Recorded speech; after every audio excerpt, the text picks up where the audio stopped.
Hello, Joe from Joe K Models here. So we're plugging right along here. I figured this would be a good time to stop and explain kind of what I've been doing. So basically what's been going on here is I've been sanding the model, making sure the actual fit is good. If it's not, filling in the appropriate areas with different types of filler. In this case I use Mr. Surfacer on quite a bit of it. This part of the wing here fit together really good after I glued it into place, but this on the right side here, there was a bit of a gap there, and it was so much so that, you know, I couldn't use regular filler, so I tried Mr. Surfacer on it, and it took me a couple tries, but I was able to get it in there and get it sealed off. If that doesn't work, then my next go-to would be Milliput.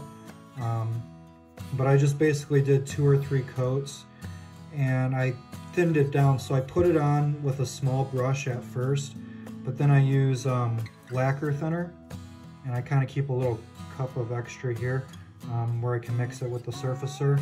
And I basically will thin it down, and what that will allow me to do after it dries is basically clean up the area as well as smooth it out. So that's worked out pretty good. Might do a little bit more cleanup on there, but pretty satisfied with that. Everything's been fitting together pretty good so far. You might be wondering why there's a black line through the top and the bottom here.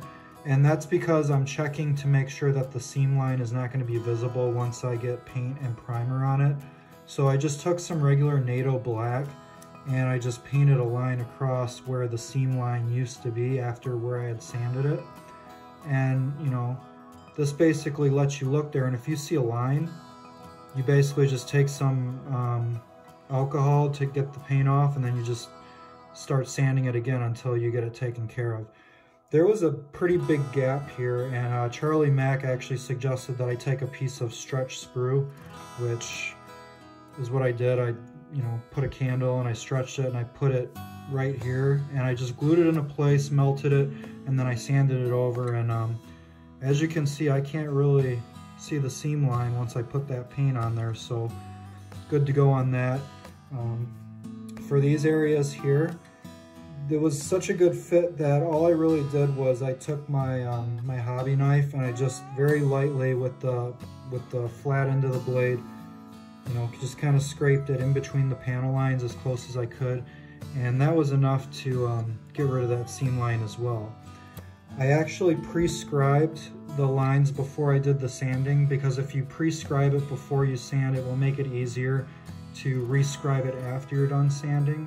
So, you know, after checking this and then checking the bottom and being satisfied with what I'm doing, I'm going to basically take some alcohol, get the paint off, and I'm going to rescribe the panel lines, and then this is pretty much all set and ready to go.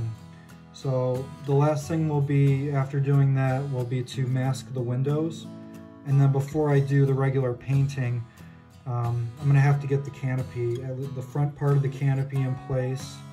And then I think I'm going to opt for the open canopy. So there's 2 different canopy parts that they gave. I'm going to do the open one.